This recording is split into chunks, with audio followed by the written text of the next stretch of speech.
who or what inspired you to learn yoga? So I was part of Central School, and in 1980s, in Central Schools, yoga was introduced as a subject. Oh, from And the school, okay.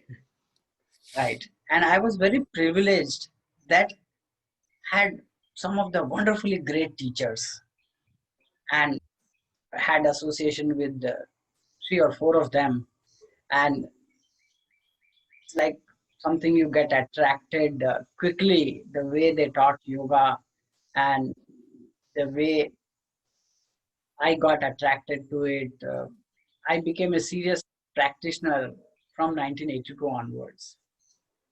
And it is a long journey. Maybe yoga is very popular now, but at least during my engineering days and even later on, I was sort of, for many decades, not that the scientific wisdom or research endorsement was so high, but it was like just had a faith that this is great thing. And I personally felt that every day when I do yoga, it is something beyond my meals. It is something beyond my bodily cleaning. It is something which is a totally unique experience, which I enjoy both in morning and evening. So it's like a routine now. I wake up, I brush my teeth, take my bath, do my yoga, have my breakfast. So it's a very, very mechanical way of approaching yoga now. It's like not only just that those few hours we do yoga, that's just the science of yoga, but all the time when you are dealing with different transactions, interacting with different people, going with different experiences, you keep applying these yoga techniques. So in a way, it's like every moment you are living yoga. So that's how I describe it now. So, what age did you start? You said 82, but you didn't know 82. So what age that was first. 12 years of age. I was 12 years of age. Okay. Oh, great. That's such a young I'm age nearly, to start yoga. yeah, I'm nearly touching 50 now. So I was born in 1970. So Okay. Yes. months Okay. away from my 50, but uh, thanks to wisdom of my saints and gurus, that practice of yoga uh, sort of helps me maintain my energies even at the age of 50. As a cardiologist, every time we look at somebody, we assess their age. Not only their physical age, but also inside their heart. For you, my assessment is you're 22, not 50. So proud, so glad to know you. Thank you so much.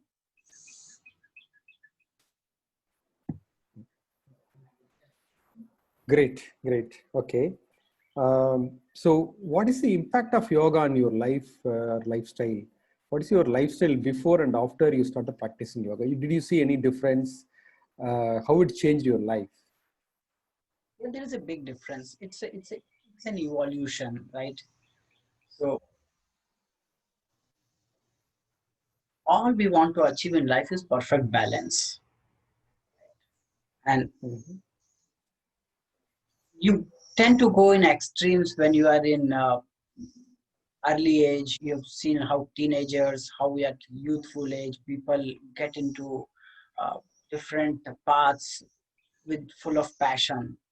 Balance is very important in life. So as Bhagavad Gita says, Yukta ahara viharasya, yukta cheshtasya karmasu, yukta sapnava bodhasya, yogo bhavati dukha. So that is where I saw the big impact on my life. Is like everything seems to be balanced. My food habits are balanced. My resting habits are balanced. My working habits are balanced. And it's like everything is getting like sort of a very, very balanced life. And there is completely new approach in terms of uh, how I deal with different situations in life once I started practicing yoga. And it's a journey. It's a journey. started, it will continue. Every day we keep learning. Day we didn't have, let's say, coronavirus in those days. Now there is a situation where last 6 months we are just confined to our houses. So now new environment, new challenges, and the yoga techniques we keep applying, and that basic balance is the biggest achievement of life. Uh, I've been in software industry for 25 years now, and it's known to be a demanding industry where we have to go through tremendous stress. Dr. Anand would have a lot of patients representing software industry because the stress levels are typically high here.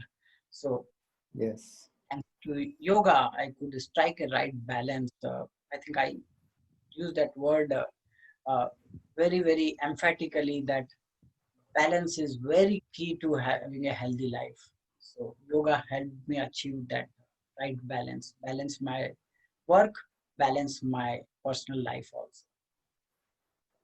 When you say balance, one small thing, we talk about Takasubo stress cardiomyopathy. That means in the last 15 years, we've realized mental stress, losing job, losing some dear people to health issues or any major stress suddenly stresses the heart and can even stop the heart. So it's a life-threatening problem. But now the interesting thing is even extremely happy news like winning the lottery or some sudden surprisingly happy thing can also cause that same cardiomyopathy. So finding a good balance and staying there is a real gift. So, You're absolutely right. Both extreme love and extreme hate, both are dangerous. So balance is living the middle path. So well said, Anandji. Thank you so much. Great. You touched something on the food. Any changes in food habits after started practicing yoga? Any significant change? How long it did take for you to, change your food habits? Yoga is one of those spiritual practice uh, which not only changes your mind and body, but it also tones your taste. So when I say toning the taste, my urge to eat certain foods get, get completely suppressed. So there are three types of food, right? One is sattvic food, one is rajasic food, another is tamasic food. Now, what happens with continuous practice of yoga is that my taste gets so much disciplined that I incline towards sattvic food, which is how it is defined in Bhagavad Gita is Ayu Sattva Balarogya Sukha Pritir Vivirdhana Rasya Snigdha Sthira Ridhya Ahara Sattvika Priya. Right? The food which is sthir, ridhya, juicy, rasya, snigdha. Rasya means juicy, snigdha means buttery, right? And juicy, bland, stable, that type of food is what I naturally like now through the practice of yoga. There is a total chemistry in my body which changes, and uh, sometimes you get that urge to eat certain type of food, right? You would have seen that people, when they are in certain state, they want only those type of foods, right? So even a pregnant lady would prefer to have sour foods, right? So that's a popular traditional saying. So that's how body's hormonal changes sort of define your taste. And with yoga, you get aligned towards sattvic food, and then Dr. Anandji would agree with me, is that if the intake is good, half of the problems get over there itself. So wholesome food prevents lot of diseases. Unwholesome food is cause of many diseases. So yoga actually sort of molds your taste towards sattvic and wholesome food. not half the problems. Most of the problems will go away if we eat right. So you were saying Right. sattvic food. Can you also tell us about the other two foods, what they are? Right. So other food is tamasic food and rajasic food. So rajasic food katam lavanat ushna tikshna rukshna vidahina ahara rajasa seshta dukh shoka maya prada. Dukh shok, which is like pain and sadness, comes from food which is kat amla lavana, bitter, salty, acidic, spicy, right? So all these type of foods you can enjoy while you are having it, you are enjoying it, but it has in long term it gives trouble to body. It burns organs. It in a long term you get into diseases. And the beauty of the body is that it has tremendous patience to even control wrong type of foods. That's why some people do not realize that when they are crossing the threshold of taste, it tastes very bad in mouth, but still people consume it because it has some other short-term gains, and people consume it. But then beautiful body even withstands it for, let's say, many years, and then suddenly then one day it says your liver is gone.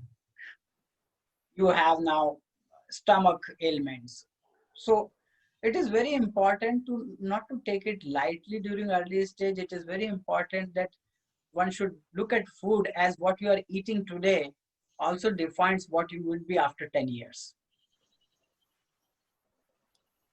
Very good. This is very important. If the yoga itself can help us to correct our food habits, that is going to help a lot. And that So happens here, naturally. And that happens naturally, naturally. yes, exactly. I had a similar experience when I started yoga 10 years back. I suddenly stopped, drinking coffee, tea, certain type of food, onion, all those things. Body started rejecting. I couldn't take those food actually. I had the same experience, so that's why I asked this Very good. question. And Anand, instead of we go on voluntarily restricting, the food for people, this should not be, you should not eat these things and all that. If they start practicing yoga itself, that automatically will correct. So that Beautiful, will help beautiful. It is definitely. the Yeah. best way. Otherwise, Yeah, best the way. logical mind, if you're resisting temptation, you can do that only for a few days, few weeks. Afterwards, Yes, you're going to go back to eating whatever you think is fun for you. But if you correct. recognize intuitively, this is who I am, this is what I enjoy, then it becomes permanent change. That is It true comes from transformation. within That you. is what we are Yeah. hoping. Yes, it comes Excellent. from within you, so nothing will, change that. So that's great. That's great. So hope people will start yoga and then have the same way of correcting their food habits. I think that will help a lot. So one Um, question I have is when we're talking about food, there is so much interest now in intermittent fasting. In the last 3 to 5 years, in US, in India, several parts of the world, people are taking up intermittent fasting. I'm using that as a huge resource to help my heart patients, diabetics, high blood pressure, cholesterol patients, to get better health and even come away from so many of their medicines. And I'm surprised by the new evidence that is pointing towards reduction in cancer, Alzheimer's, dementia, forgetfulness, even aging related changes we can reduce by fasting. So if you can tell us how yoga looks at fasting, what is recommended, I think that will be very useful to people listening to this. Yeah. So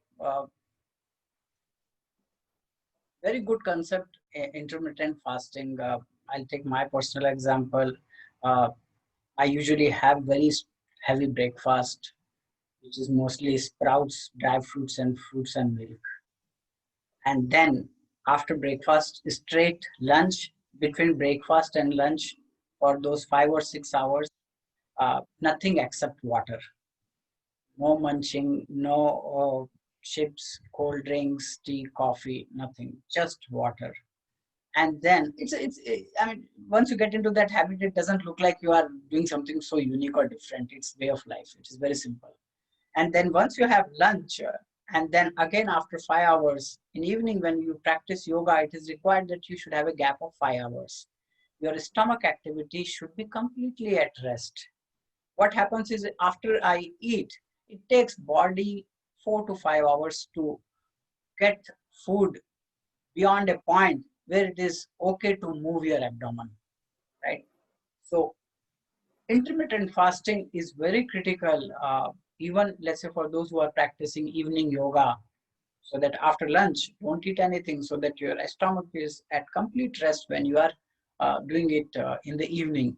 And most importantly, when you do it in evening, right, that fasting, which is from evening to next day morning, is like good 14 to 18 hours fasting. Look at it. That is very important. During that also should be equally disciplined. People should not eat anything and try to get maximum benefit out of that long cycle of fast. Because even a Japanese researcher did that research. I believe he got Nobel Prize for that. Is that fasting also, the fasting we do, the long fasting, sometimes it kills the dead cells from the body, That is how right? cancer But benefit we get. correct. But from now when we try to align it with yoga, in yoga we do not recommend full fasting. It should not be that you should not go full day without meals, right? You should, balance is key in yoga. We say yukta ahar. That's the first word we say, yukta ahar. And we also say natyashnatastu yogasti na chekant manashnata. This yoga is not for one who eats too much or who fasts completely. So mitahar. Mitahar is very important. Susnigdha madhurahar chaturtanshu vivarjita bhujyate shiva sampritya mitaharasa uchyate. Mitahar is very important. Mild eating, moderate eating. If my appetite is 4 breads, I eat only 3 breads, 3 slices of breads, or 3 chapatis, or 3 small bowls of rice. I always eat 75% of my capacity, even when I am having meals. And then in between, there is a gap so that body comes to complete rest and it's not always working. And then that's sort of yoga wisdom which I practice and it's very helpful. See, Vimalji, I have been fortunate enough to come and have breakfast with you. So when Vimalji says I'm having a heavy breakfast, that is what we call fasting. Because he is such a nutritious and very healthy things. That is one thing. The other thing, there is a concept called blue zones where people are even today living close to 90, 100, 105 years and they are fully active, functional. They don't go to any retirement home. They are still leading a busy life. And these places are in Japan, Italy, Costa Rica. And what is common there is they are also stopping when their stomach still is not full. So they never eat to full stomach capacity. I think these cultures which are so far apart in the world, they are able to achieve it now. Our Indian Siddha yoga traditions have shown that it is so natural way of normal life so many thousand years ago. So thanks so much for bringing us to remember eating right and not eating too full and finding that right balance every day. That is beautifully said. Thank you. So, Anand, I like to also mention one of the experiences that also have regarding the intermittent fasting is after this practicing yoga and the exercises and all that, the body's energy level is high, become high. So when your energy level is high, the food take automatically goes down. We take food because we want energy. So if it is efficient, your system is efficient, and because of the yoga, automatically the intake is reduced. That's how I started skipping this. I was not able to take lunch after this yoga and all that. I have so much of energy, I didn't feel like eating lunch. So that's why I take only 2 meals because of I would say it's because of the yoga. So for that, Tyaga, you brought up a very beautiful question of self-inquiry. Ramana Maharishi, about 100 years ago, he beautifully lived a life of silence through which he taught so much of self-inquiry to the whole world. So what I am saying through that is the simplest self-inquiry. Self-inquiry means asking, what is this life about? What is this world? What is my meaning in life? That sort of very profound questions. And then self-inquiry's real thing is, who am I? That is the simplest way of putting self-inquiry in one word. But the for common people living day-to-day life, taking care of family, working full hours and doing two jobs, I can still ask my heart patients at 70 years this aspect of simple self-inquiry, which is how little food do I need now to do everything that I want to accomplish? By asking this question, how little food I can take and sufficiently carry out my day, I'm finding so many of my heart patients find the confidence not only to eat lesser, but also to live better and lose weight and gain so much health. This question that Tyaga says, I am finding I need lesser food, is an adaptation of the body. What happens when we give the body lesser and lesser food is the body recognizes it is getting very little external food, and it is able to turn down the metabolism. Like the car, when we press the accelerator, the RPM goes up, and we take the accelerator lesser, the RPM comes down. The body's basic metabolic rate itself comes down throughout the day. And that is how we actually can stop aging. So what Tyaga says, by eating lesser, the body gets younger. When the body gets younger, people who are trying to lose weight, they will find it as a challenge. They first lost 30, 40 pounds. Then whatever little food they have, they're not able to lose any more weight. So that is when little further self-inquiry, little further exercise, and little more of intermittent fasting may help. But if you're connected at a deeper mind-body level, what Tyaga experiences as his reality. He says, I have enough energy, why do I need more food? That he is talking like a true yogi. But common people, when we are connected with so many distractions and targets that we want to achieve, we just use food as a way of going through our day. But if we don't do that and connect deeper, we can find that lesser, healthier food is again and again sufficient. On a daily basis, we can rediscover that. Beautifully said, Tyaga. Thank you. Excellent, Anand. That's great explanation. Um, Vimalji, when you talked about three types of food, what are the food that we should avoid from yoga perspective? What are the food that we should avoid? यातयामं गतरसं पूतिपरिष्टं च उच्छिष्टमपि चामेध्यं भोजनं तामसं प्रियम्. The food which is stale, uncooked, infected, these type of foods should be avoided. Okay, in simple terms, for people to understand, can you specifically tell us? See, food is a big debate. Okay, so anything when you say no, there are a lot of people who love certain type of foods, right? Now, from yogic perspective, from tamasic perspective, anything which is stale, which has a foul smell in it, which is not cooked properly, which is infected, these four things. Now, you can find all those things when you eat. When you eat, you smell it. Is it fragrant? Is it cooked just a few hours back, or has it been stored in a bottle for some months or years? Right? So now this is the definition of food, right? Now, is it like infected? Are there other microorganisms that got created in the food item because it was left over and uncooked for so many hours, right? Is it safe to eat this type of food, right? So any food which is not good to be consumed by body, right? So anything which is these four categories, without calling specifically individual food, you can, and with your conscience, you can apply that which food should be falling into these categories.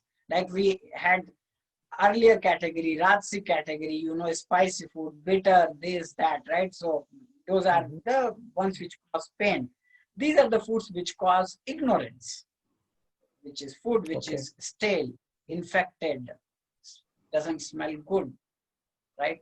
Touched by wrong hand. So these are the type of foods.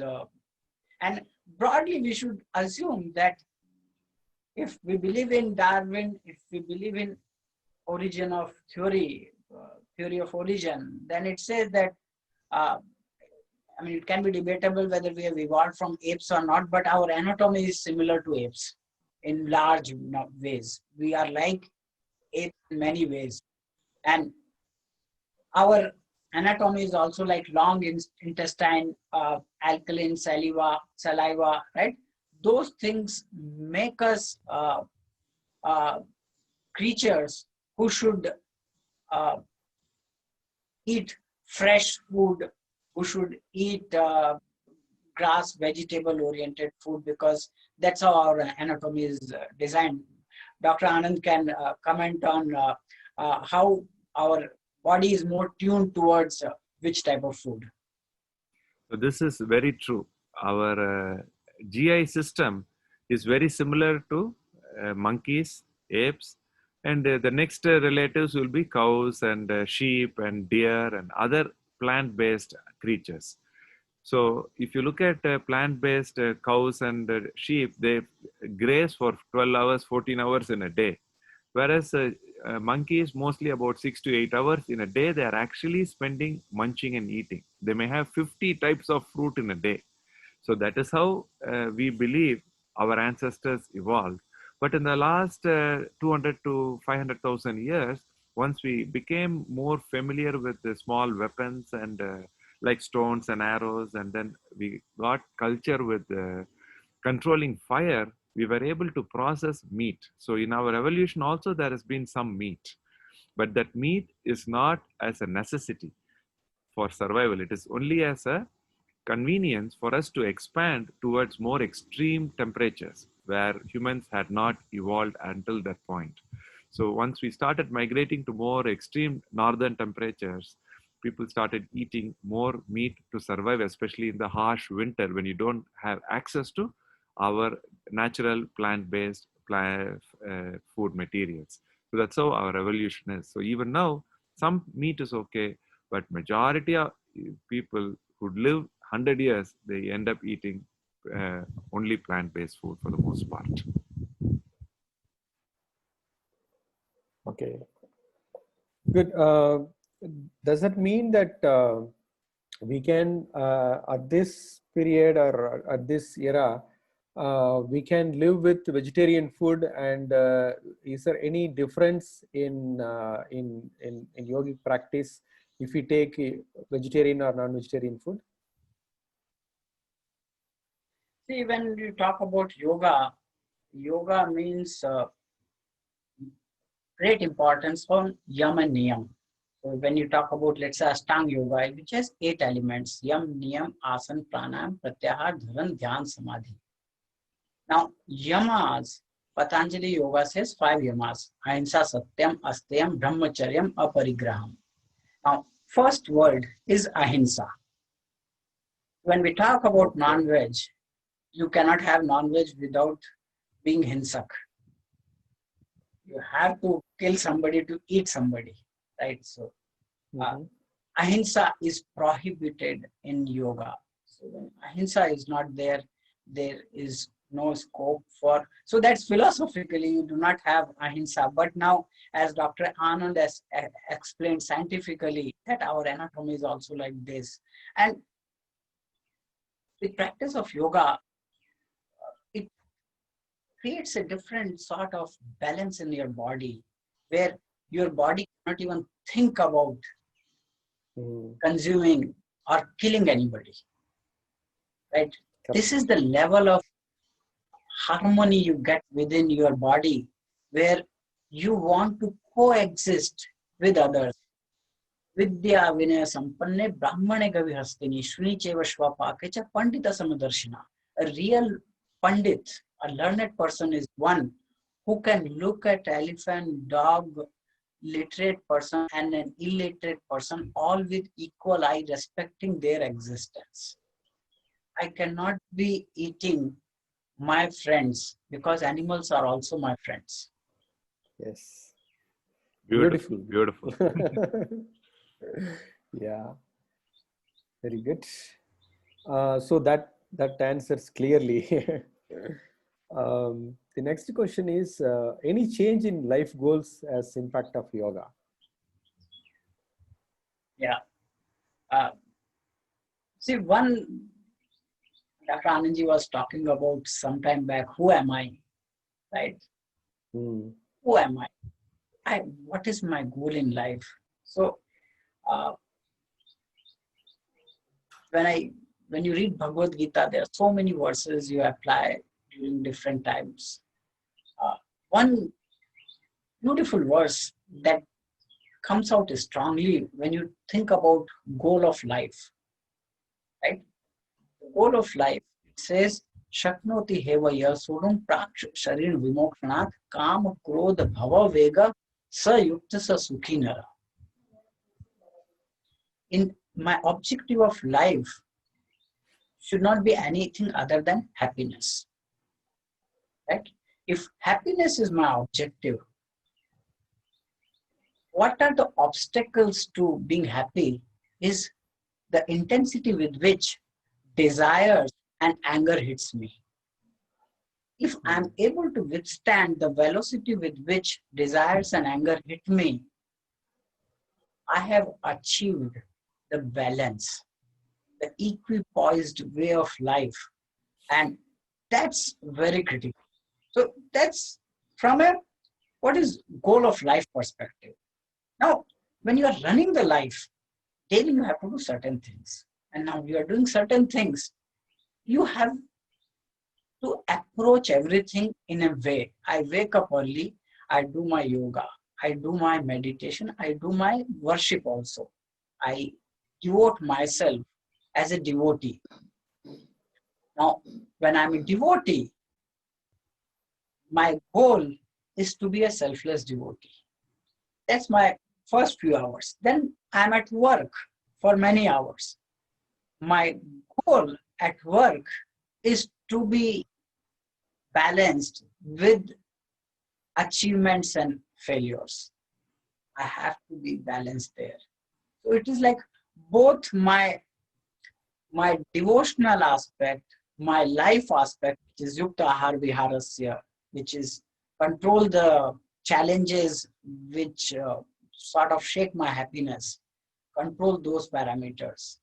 So it's all three, from life perspective, from day-to-day activities perspective, and from work perspective also. All three goal is to be selfless, to be not outcome oriented, to enjoy the moment, live in present. I enjoy the work. Work itself is a blessing for the worker who loves the work. I'm a software professional. The opportunity to manage a project itself is a gift. So rest of the things do not matter. Yogi, that opportunity to practice yoga, and that too, you are alone and you are in middle of nature, nothing else you need. Not ask for anything else. So once you detach yourself from goals and objectives and then start enjoying the essence, it becomes a totally different experience. Great, great. That is the balance. Great. The next question is, have you measured your body health in terms of clinically? And after this yoga, do you have you seen the difference in terms of your like cholesterol, blood pressure, other parameters?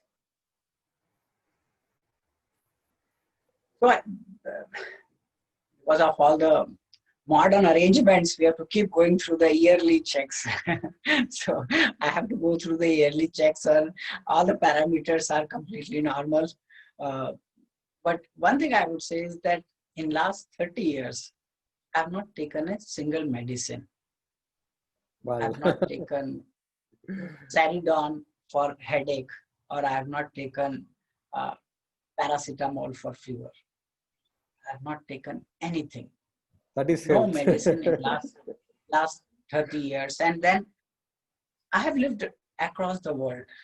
And I'll tell you, there are certain extreme situations I went through.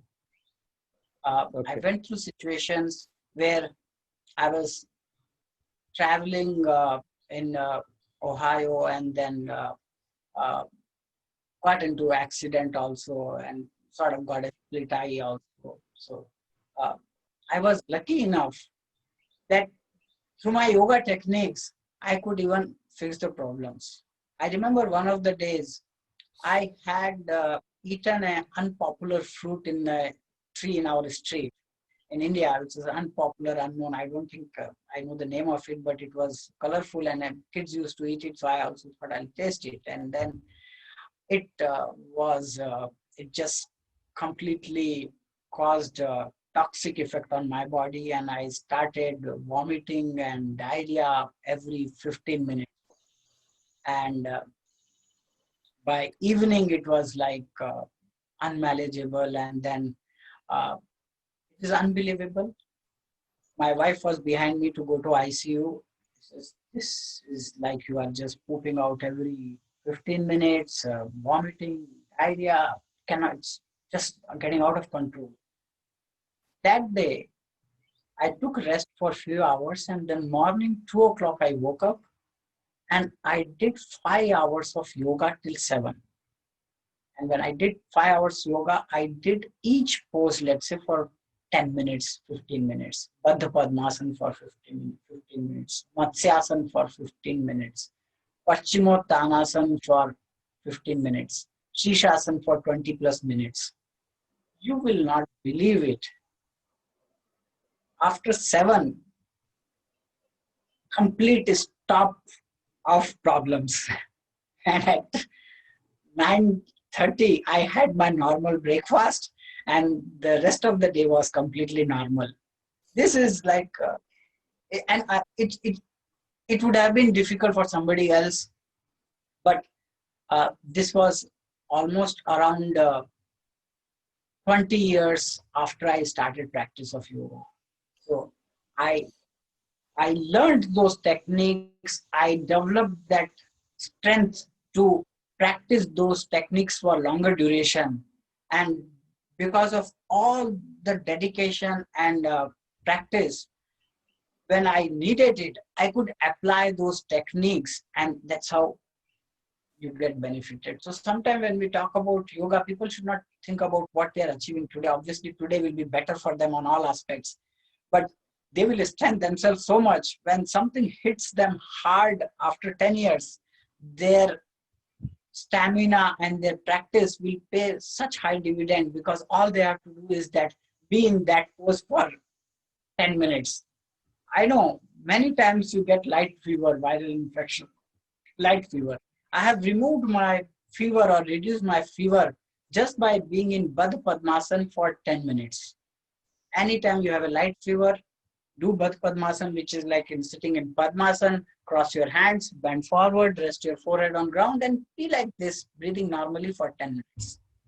It reduces, that's my personal experience, it reduces my fever, it removes my fever. So few things on how applying yoga or living yogic life helped in not only maintaining the body parameters, which still remains good, but also curing diseases, because you are still a human being who interacts and lives socially, comes across various people, catch various infections, whether it is cough, cold, or any other problem. So that's my personal experience on You diseases. And already answered, my other questions.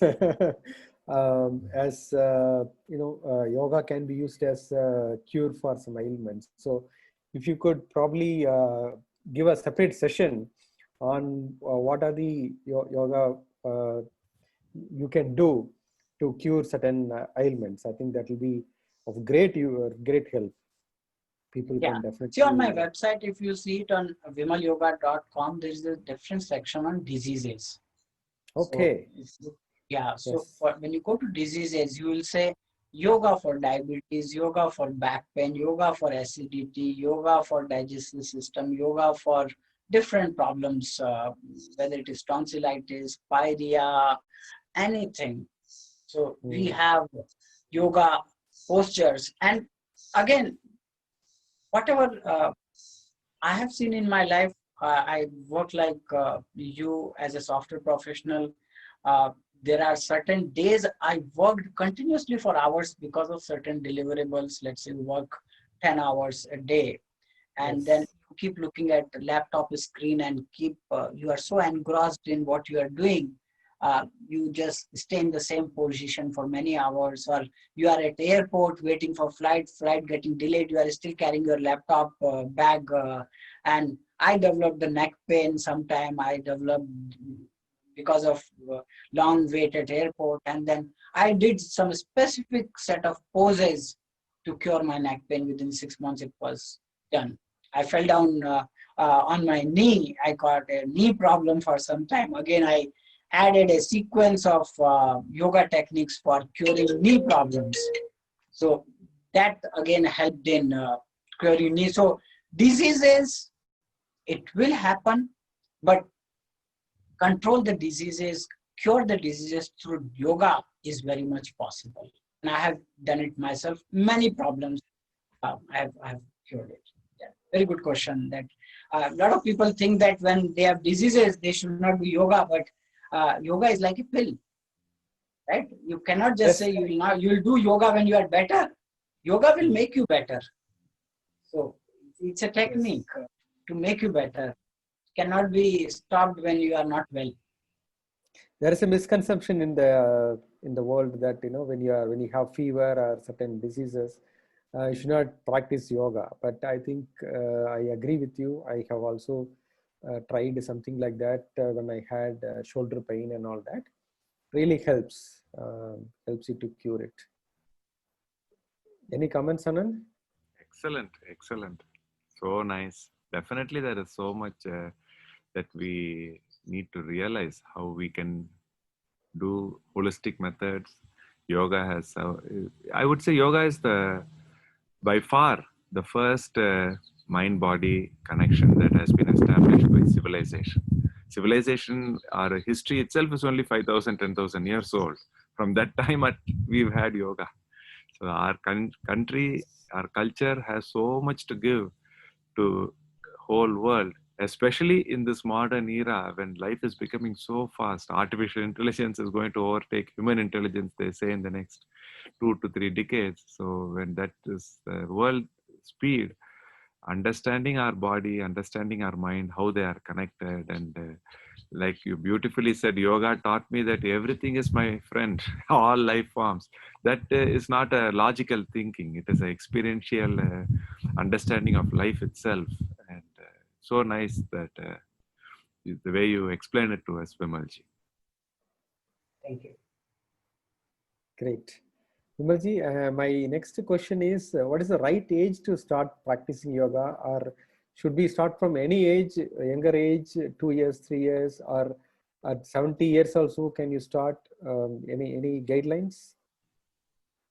Any age is good age. So as early as possible So and children can never too also late. start practicing yoga from very young age, like 2 years, like that? Okay, Absolutely. okay, Uh, okay, great. see, early on, if you practice right, your body can respond to postures very well, and the body growth will also happen in alignment with the postures, right? So when you do, Hmm. every part of body gets toned every day, stretched every day, relaxed every day.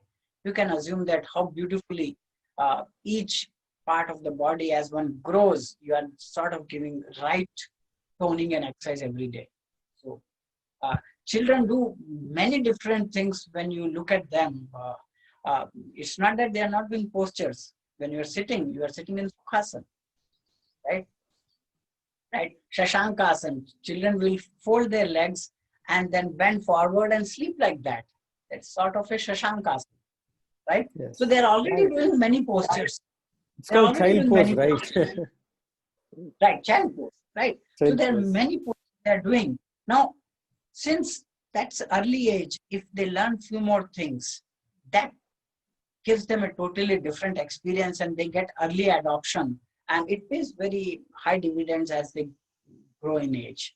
But again, it is important to have interest also, commitment also. You learn, but don't drop it. Nahi jnanena sadasham pavitram ye vidyate tatsam to yoga sansiddha kalin atmani vindati. There is nothing like in world which purifies like wisdom. Wisdom is great, but again, putting that wisdom into effect is more important. I've seen a lot of children, they will learn during early age and all that, and then now it is like yoga is secondary because life has so many other things to do, right? So not losing the track is very important. So the earlier is the better. As early as possible and as early as possible and never too late. Never too late. Even at 70 years also you can start practicing yoga. If you are at 90 years of age, respecting the threshold of the body, do little bit every day. You will see after 6 months, you will be different. After 1 year, you will be different. Maybe I'm just here on first day. If I show my finger, I'm here. But as I keep practicing, I'll keep going down and like this. My finger will bend like this. So this is the flexibility you will achieve over the years. Great. Thank you. So what is your favorite asana or pose and why? And which one do you use in day-to-day activities? Yeah, so I practice every day some 50 plus poses, and for different times there are different poses. It's like in classical music, you say for different moment there's a different raga, right? So on yoga also, when I'm doing my meditation in morning, that is Padmasana. Okay. Enjoy meditation in Padmasana. When I have my meals, then Vajrasana becomes a beautiful pose. I enjoy Vajrasana after my meals. Yes. When I'm just going to bed, just before getting into sleep, I do Yoga Nidra. That is the best pose at that time. When I am done with my morning yoga and I have sufficient time and I do Shirshasana for 30 minutes, that is the best pose for that time, right? So there are different poses which give you holistic benefits. There are different poses which gives you specific benefits. So different moments you can enjoy different poses, but all these poses at different times gives you enjoyment. Shirshasana gives a lot of enjoyment. It's called king of all asanas. So I practice that for 30 minutes whenever I get more time and I relax in Shirshasana. But there are other poses also. They become beautiful because any pose that solves your problems is a beautiful pose. If I get a knee problem and this pose helps me with that problem, that becomes my beautiful pose for the day, right? So all poses are equally important and they all give benefits in different way and they're all, you have to enjoy them at different times. Right. So for different times and according to the time and the activities, that different things are suitable and you enjoy it. Yeah. I guess. That's my personal experience that few people, they enjoy. See, in yoga sadhana, there are examples where some rishis picked up one particular pose to become master. Let's say Paschimottanasana, Tadgi Mudra in Paschimottanasana, which is you contract your abdomen muscles when in Paschimottanasana pose and stay like that and get into samadhi. So there could be individuals who like specific poses also. My personal experience is that I I have enjoyed all the poses. So just sharing my Great. personal experience. Thank you, Ji. Thank you, Ji. What is the next question is what is the best time to do yoga and why? What time should you avoid yoga? Any See, particular best time time you is should be avoiding? yeah. See, best time is early morning, empty stomach after taking bath. That's the best time. Uh, then evening around sunset time. So you do morning around sunrise, evening around sunset, and both the times in morning if you are doing, you are not having anything. So you are having that longer fast, which is like after your dinner, straight away to morning yoga, nothing in between, right? And then in evening, if you're practicing around sunset time, nothing after lunch. So these are the two good times. And when you should not practice, if your stomach is stuffy, you have eaten, and then immediately after eating, you should not practice. As long as So you can maintain a 5 hour prep. So after dinner, let us say, if you have dinner at 5:30, 6 o'clock, can you do yoga after like 9 o'clock, after few hours before you go to sleep? Can you do yoga? If you maintain 5 hours gap, that will be good. So let's say if you finish your early meal, so before 6, before sunset, there's certain practice where people finish their dinner before sunset, right? So in those cases, 5:30 you finish the dinner. Then if you want to do something around 10:30, that's good. But usually it is always good to practice during daylight, the postures and all. Night is more meditation, japas, and stable poses, right? So personally, what I prefer is that morning I usually practice all the ones which are like stable poses wherein you can stay in each pose for 10 hours.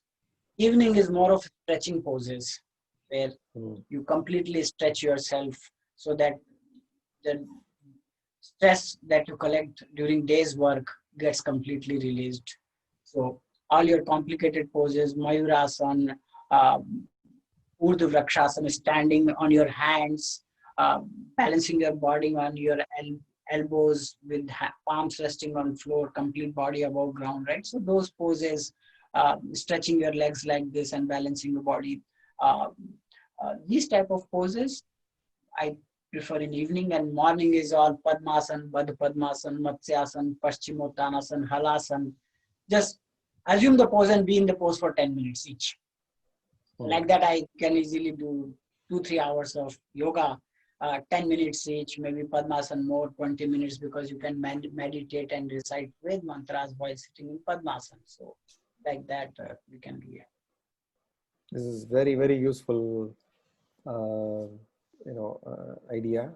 So how early do you start? Any time in the morning that, after 2 o'clock only you can do, or 3 o'clock, or yes, early, Yeah, yes, so 2 you need, o'clock or 3 o'clock you can do? yeah, so you need a good quality sleep. Quality sleep is very important, very critical. So never compromise your sleep. Sleep cycles could be different for different people. Some people need minimum 7 hours, some need minimum 8 hours.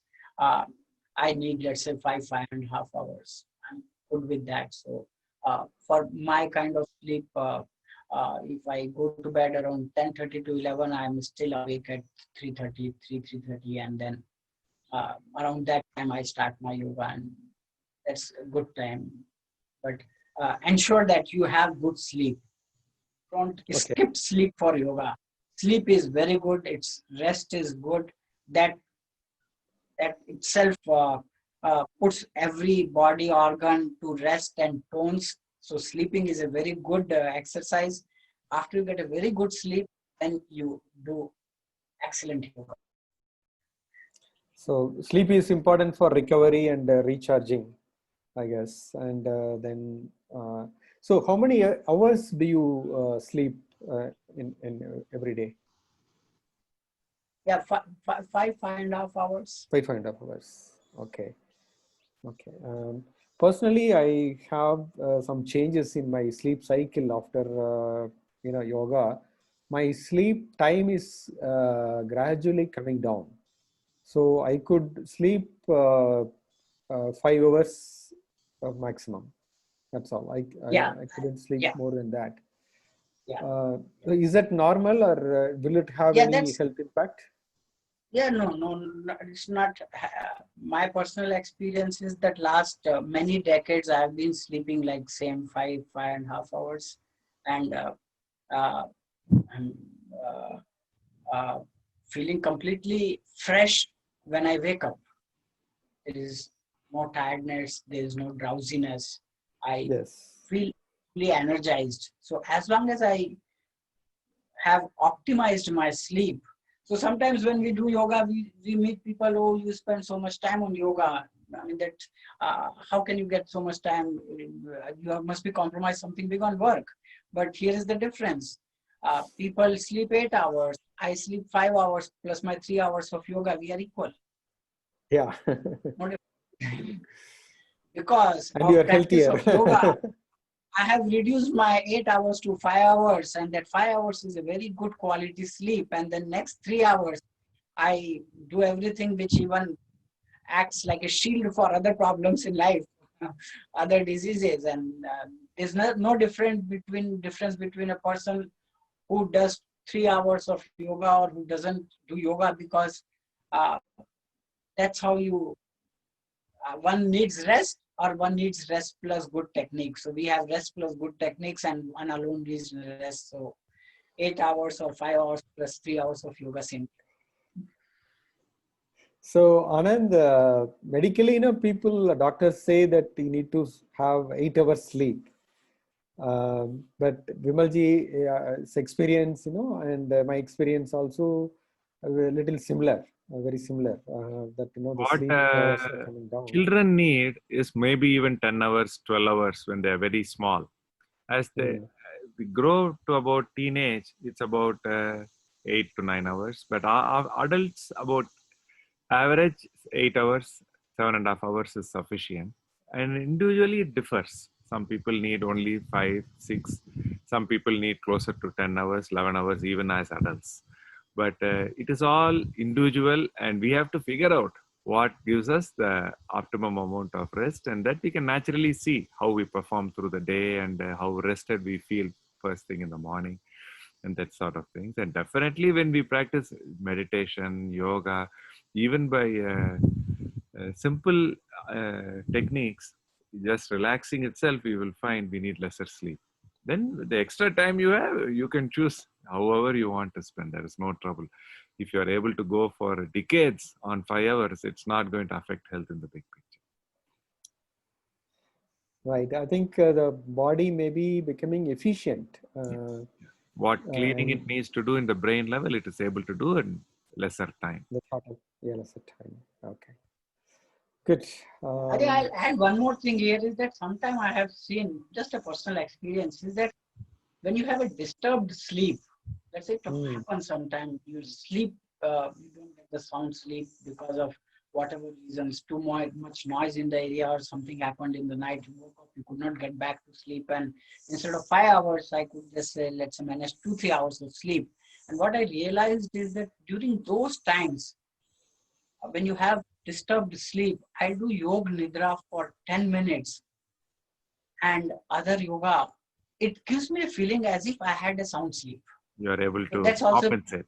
Excellent. personal experience. That's also a personal experience that my disturbed sleep also get compensated because I am able to do yoga nidra that gives full relaxation to the body. Sleep gives full relaxation, and by applying my yoga nidra technique, I also achieve the same relaxation. So just wanted to throw that thought also. I have one more question. Is there a way to control your dreams through yoga or to find relaxation during the sleep hours? Do you suggest any tips for that also? Yeah, see, mindfulness is very important to what you dream. And there was a research done on Tibetan monks, and they could sleep or dreams also have after effects of what you think during the day, what you do during the day, right? Now, if I have, I do Ved mantra recitation most of the time, every day, even other times whenever I get time. And I have seen that in my dreams also I'm doing Ved mantra recitation. Beautiful. So what you do during the day happens in your subconscious mind, right? And subconscious mind thinks what sometimes you are used to. So uh, Tibetan monks, Om Mani Padme Hum, Om Mani Padme Hum, they keep reciting the mantra, and then the same sound, the same mantra comes into their mind, even in sleep and subconscious state. Beautiful. Very good. Nice. My last question is, how do you motivate people to start yoga, Vimalji? I think this will be very helpful to motivate people and to bring them to start practicing yoga. If you have some ideas, Before Vimalji gives the final concluding remarks, I want to tell you how I've experienced Vimalji's teachings. When you say the word yoga, and it's now very prevalent throughout the world, even in medical literature, scientific literature, there are so much studies. But what I personally feel in the Western culture is they've adopted the physical postures and exercises and the physical aspects of bodily expression of yoga is taken and become more popular in the Western world. But when Vimalji teaches, even today morning, we just finished a session of 1 hour of pranayama, where I feel the benefit is equal to physical exercises, but I would say 3 times more also at the same time, because we are not only doing physical exercise, we are also doing what I would say is directly delving into the subconscious. We can break that barrier between the logical mind and our full subconscious potential through connecting with the breath, because the breath is by essence throughout our life at the subconscious level, but by bringing it and practicing it at the logical level, we are directly opening the road into our subconscious. So that I feel is not even something that many people practicing yoga for 10 years, 20 years, they are not even familiar with pranayama. Last Sunday, when Vimalji's yoga session, we were able to invite friends in India. A doctor from Chennai, she's been practicing for 20 years. She's been interested in pranayama, but last week was her first exposure to pranayama. Being in India, being in Chennai, being practicing yoga for 15, 20 years. So this, I feel, if people realize that there is not only physical aspect, but the mind and body connection and even subconscious, spiritual aspect, these things will intuitively happen, just like giving up unnecessary, unhealthy foods. All these things will also become naturally part of us with pranayama. That is what my personal experience has been learning from Vimalji. So I'll let Vimalji say his last remarks before we conclude the session. Beautiful questions, Thyaga. Yeah, yeah. All your questions are very insightful, very thoughtful, and sharing our experiences. If people can influence positively, I think there's no bigger achievement than that. When we talk about motivating people, yoga is a very difficult subject to motivate people because look at it, doesn't excite anybody. But there is a verse in Bhagavad Gita, Yat dagre vishameva pariname amruto nama, right? Tat sukham satvikam proktam atma buddhi prasadajam. The joy which looks like poison in the beginning, but nectar in the outcome, that joy is yoga. Yoga is joy to take you away from all your sufferings. Beautiful. It's a joy. You cannot miss the joy of yoga if you want to lead a happy life. And the whole reason we say, like Anandji said, we do not practice only physical aspects of yoga. Yoga is not just bodily exercise. Yoga is integrating your body, mind, and soul, harmonize all aspects of our entity to evolve into a higher being. That's our objective. And for anybody who wants to get motivated in life, it's like a student who works so hard throughout the year. It looks very painful, but when he gets the top position in the results, it gives all the happiness and it makes your efforts worthwhile. You do yoga today, and after 10 years, the exam of life is totally different. Exam of life is, my examination in life is at the age of 90, can I talk words which make sense? Can I walk few steps on my own? Right? My objectives at different phases in life are different. First phase, I learn. Second phase, I earn.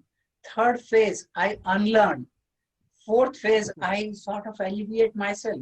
Now, if I'm very careful about my objective in life, I would say yoga is the simplest thing I should do. Same place, same thing, same time. I don't have to do anything else. Look at different aspects of life. You have to keep learning, changing, keep learning, changing. Yoga is very simple. Do the same thing which you did yesterday. Do it at the same time. Do it in the same place. There is nothing else required. Don't worry about if electricity is there or not, if the device is working or not, if object is working or not. It is completely freehand. So like we were discussing in today morning session, I am responsible for my happiness. I am responsible for my health. I am responsible for how I live my old age, how I live independently with complete fitness. And that's the end part of it. Even like we all discussed that during the course of our journey, if I feel healthy all the time, I feel energized, I feel happy, that is my objective of life. And there cannot be better technique than yoga, which is proven by our experiences, the experiences of others, endorsed by many various researchers and sciences. So people should just think that yoga is intoxicating joy to get away from all your sufferings in life. Just get a dip every day. Great. Excellent, Vimalji. Very happy to interact with you, and great opportunity given to me to interact with you and ask these questions. I hope these answers will be very helpful to everybody and for us as well. There could be more questions. They could probably send questions by email to High Life Journey, or however, whatever the email that we can give, and you can probably answer those questions as well. That will be great if you can. Yeah, help they can reach out to my website also. My website also has a contact email, as well as they can come to facebook.com/VimalYoga. That is another way. VimalYoga, okay. So yeah, VimalYoga.com is my email contacts are there on the website. Facebook.com/VimalYoga is another way. These two mechanisms people can reach out. We are always organizing all Sunday session. People are welcome to reach out. We can continue doing the video sessions on Sundays so that more people can participate and join us in living a very joyful life. Great, thank you. Thanks so much, Vimalji, on behalf of all your students. Thank you. Yeah, thank you so much. Thank you so much. Thank you. Thanks. Thank you.